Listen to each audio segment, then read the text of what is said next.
96 से चल रहे, बोल रहे थे कोर्स करवाएं, तो उन्होंने बताया है नहीं, तो इसीलिए कि नहीं बताया, वो तो बात की बात है, इसमें उसमें करना, तो उनको आलटाल हो गया क्या बात में, इसी बात में इनको संशय आ गया कि जब नाम किनको? भाई जी को, तो इसीलिए भर्ती नहीं कोर्स में कर रहा था। हाँ, तो जो बताया एडवांस कोर्स। एडवांस कोर्स, हाँ तो उसमें बताया गया कि जब राधा गीता माता, हाँ, फिर एक वहाँ औरत और थी। ये तो मुरलियों में बातें आती है ना, मुरलियों में जितनी बातें आएंगी उतनी बात तो बताई जाएगी, बाकी तो दीदी दादी बताएं। मुरली में ये बात आती है, और कोई अच्छी अच्छी माताएं थी जो मम्मा बाबा को भी डायरेक्शन देती थी, ड्रिल कराती थी, इससे ये साबित होता है तो मुझे कि यज्ञ के आदि में कोई भागीदार था। अलिफ को अल्लाह, मिला बे को बादशाही, आई तार अल्लाह की, हुआ रेल का राही। तो इस तरह की बातों से ये साबित होता है, एक तो भागीदार ब्रह्मा बाबा और वो व्यक्तित्व था जो मुखिया के रूप में था, जो बाबा की दुकान संभालता था, और दो माताएं कोई और थी। तो दो माताएं कौन थी उनके नाम थोड़े ही बताए जा सकते हैं। मुरली में अगर बाबा ने नाम बता दिया तो सारा क्लियर ही ना हो जाए, फिर तो एडवांस में गुप्त बात कोई रहेगी नहीं।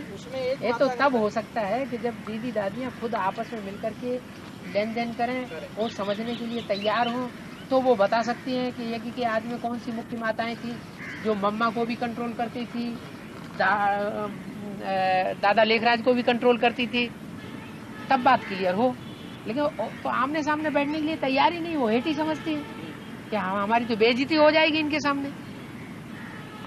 बेइज्जती की तो कोई बात ही नहीं है, तो विश्व कल्याण के लिए थोड़ा सा अगर कुछ लगाना पड़े, मान सम्मान अर्पण करना पड़े तो कर देना चाहिए।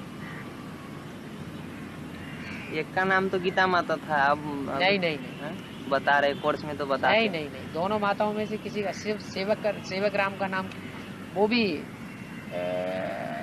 ब्रह्मा कुमारी आश्रम में जो बालल बाबा एक किताब छपी थी,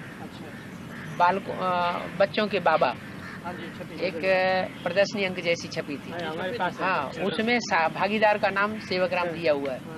उससे बात क्लियर हुई कि हाँ, बस वो भी उन्हीं दीदी दादियों दादाओं से हमें पता चली।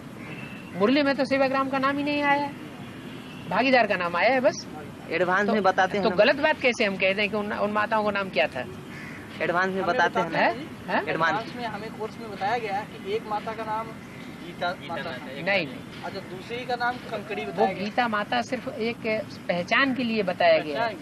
हाँ, राधा बच्ची सिर्फ पहचान के लिए बताया गया है कि जो संगम युग में राधा और संगम युग में कृष्ण प्रत्यक्ष होंगे, उनमें से एक राधा यज्ञ की आदि वाली बच्ची, वो नाम अभी का है, उस समय का राधा नाम थोड़ा ही है।